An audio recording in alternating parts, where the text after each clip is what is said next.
What's up, guys? Welcome back to Minitwatch. Kurt here, and this is the Islander ISL-95, aka the Islander Purple Monster, aka the Islander the Joker, aka Purple Rain, aka the Barney. But Mark from Islander calls it the Munster, which is friggin' perfect.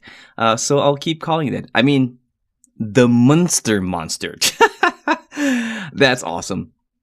Try saying that out loud many times quickly. You'll end up saying something like the Mertzer or something. Yeah, when I first saw these come out, honestly, guys, I was a bit mortified. I thought that it was an absolute travesty, and I was actually offended. Colored my hair pink. How dare someone copy the venerable Seiko monster? I will touch more on that subject later. But when I saw this purple version, well, I just had to check it out and give it a shot. Why this purple one? I got this because I had a need for a watch with a specific purple on it to match one pair of shoes and one purple shirt. The shirt I got in Moab, Utah during the last big adventure to match these custom Nike runners that say Swifty on them because Rick and Morty, and they're custom. When I got this watch, I was absolutely shocked that it was the exact purple I needed. It exactly matches my shirt perfectly. So you see, when I go to the gym, I like to matchy my watch with my shoes and either my shorts or my shirt and socks. Yeah, I'm that guy. I don't care what anybody thinks. It's who I am, and I love freaking doing it. I'm just a weirdo. I sold the watch to my homie Mark. Not Mark from Long Island Watch, although he's pretty rad. My homie Mark, and got this purple thing for $279 US. I was excited to get it, but honestly, I wasn't too enthusiastic about me liking it. I was right. I don't like it. Because I freaking love it. I love it. I love it. But that love didn't come without some thought. I sat here and thought about this watch and life and food and then life again, and came to the conclusion that it's not that deep. Think less. It is what it is. More on that later.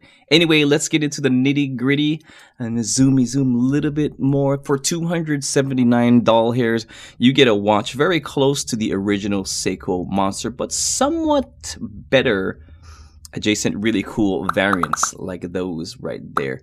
It shares a strikingly similar stainless steel case, as you can see there, a 120 click unidirectional bezel, and a stainless steel bracelet. Let me just get this sucker back in, which it aligns. Let me see that. Can you see the alignment? Can I see the alignment? It is not aligned. I cannot see. I need my glasses. So, yeah, very similar to the original, or at least my Gen 2 anyway. I'm not sure if the first gen has a little bit of a difference, but my Gen 2 is very strikingly, very super freaking similar.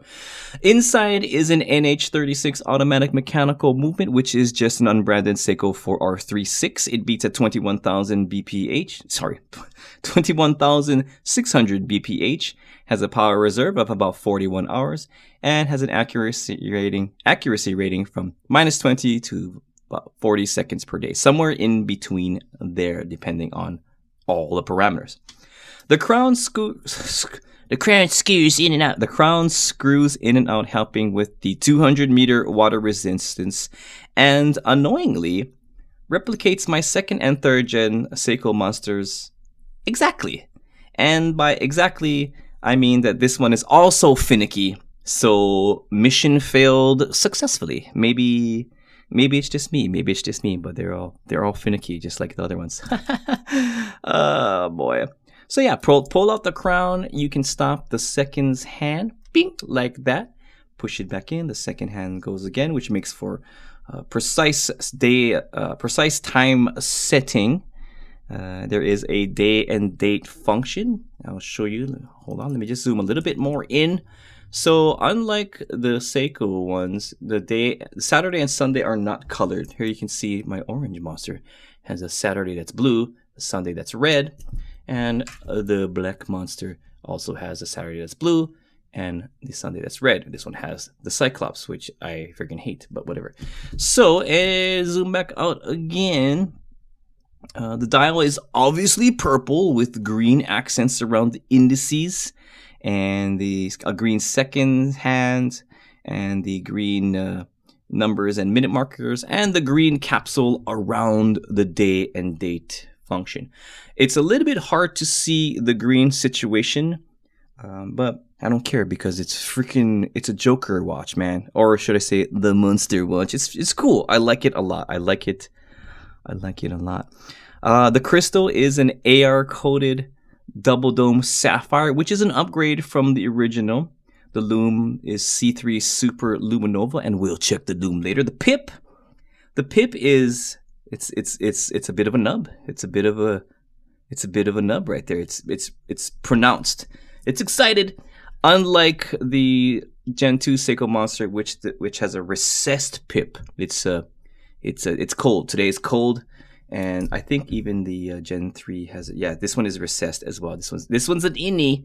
These are innies, and this one's an outie. So that is a little bit of a difference there. There is a shiny bits around the pip, like a collar. I don't know if you can see it. There's a shiny collar around the pip. Kind of an interesting choice, interesting design choice, but we'll see how well that holds up. And yeah, okay. What else is on the tablet of justice right now? Oh, the case is finished very similarly to the original, or my original Monster anyway, with it being mostly brushed, except for where it meets the inside of the lugs, just above the bottom of the lugs. That's polished right there. That makes it match the bracelet, so that's why they did that. But it's mostly polished, and also the insides of this crazy design here, the insides of the bezel and those I don't know what you would call those the barrels inside of the barrels are shiny bits. I like that. This watch is very spectacularly shimmery. It's 10 out of 10 shimmery, guys. I got a burp. Sorry. So let's see. The bezel turns. The lugs are drilled for maximum pleasure. That makes it very easy to change your things. I like that a lot. The bezel turns with little effort and offers a lot of grip, while not a surprise to me because there's just a lot of stuff to grab onto, which is what she said. And yeah, it has a slight resistance to it. It's not much effort, but there is a slight resistance to it. It feels somehow silkier than my Gen 2 Monster, and does not offer the tactile feedback of the much more ratchety 3rd gen, like the black one. I'm going to make a separate video going into all the differences between the three, so come back for that later on. Here's the case back, guys. This is the Islander case back. Oh, let me just polish it up here. There's the case back. Can you see it? Not the super most pretty case back. It's kind of plain, but that keeps the cost down, guys. You know, you have a super stamped case back, it might cost a little more, and we're not too.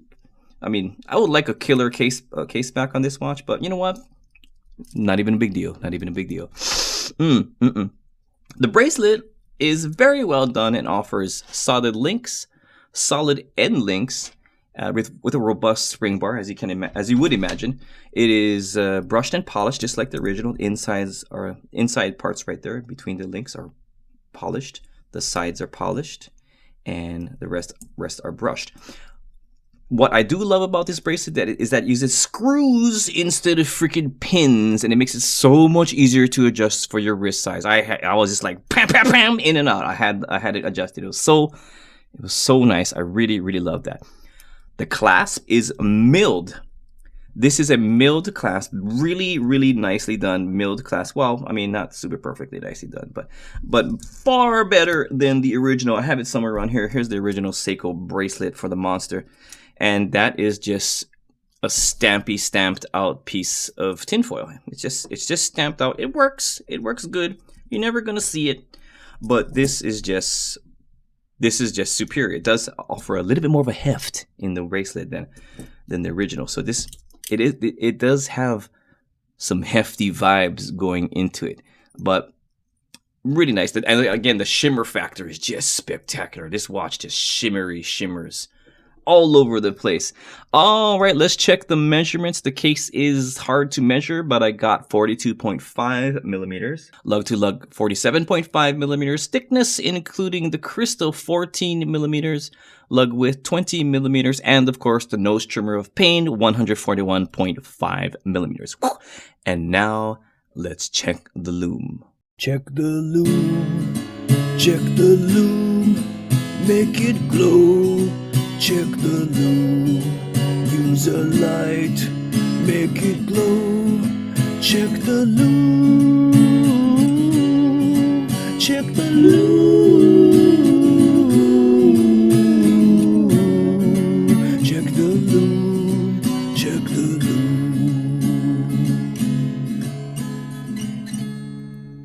Alright guys, we have the monsters on some watch sofas, and in a surprise move, we're gonna use the Orient Mako USA 2, which has not been set because I haven't used it in about 2 months. And we're gonna just set the ISO to 1600. Today we're using my kick-ass Olight i3 UV EOS, ultraviolet emitting little doodad. And I'm gonna turn off the lights real quick here. And boom, okay, they're gonna turn off put the tablet of justice down. Oh, some of them are already glowing. I'm gonna cover your guys' face. Make it glow. Oh, that's the Peter Griffin version. Alright, there you go. Boom, okay. In the middle, we have the orange monster. On the far left, we have the purple Islander, the Munster. And on the right, we have the Mako 2 USA.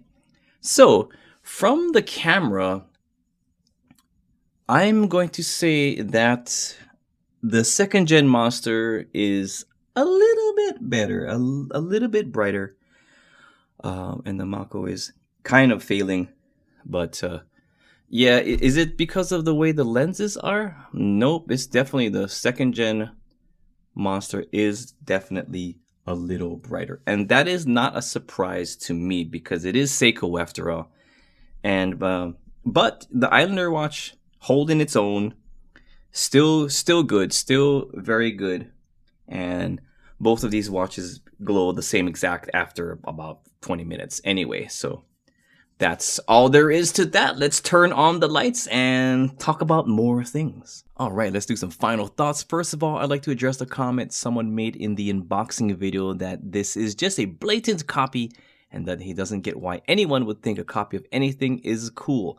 Also, would I buy a copy of a famous bike? Those are good questions, Mr. Drew. So for me, like I said in the beginning, I was kind of mortified by these new monsters, but I kind of got over it. So this isn't a blatant copy in my opinion. If it was that, it would say Seiko. It would be a replica. That's a copy. We all know this though. This is more of an homage and perhaps even a tribute, if you want to go that far, to the great Seiko monster. And adjacent being a businessman, Mark at Long Island Watch is an enthusiast. And an enthusiast who's giving us more options for shiny happiness with better prices and in many cases a superior product. And I've said these things of my own volition, by the way. I have no affiliation. And Mark is involving the community in making decisions on the watches, and that's a really cool thing. I really love that whole aspect of it, and for that I'm really stoked on this watch. And of course the freaking color. That's the reason why I got it. As to why anyone would think it's cool, I suppose it's just because a lot of people don't care. It offers them what they need, and they're happy with it. For them, it is what it is. They're not purists. Those of you who watch Mighty Car Mods would know all about purity. It's kind of funny. Yeah, so people's moods change. Will I not like this after a while because it's not a true Seiko monster? Maybe, but things change. For example, my stepdad turned me into a whiskey snob.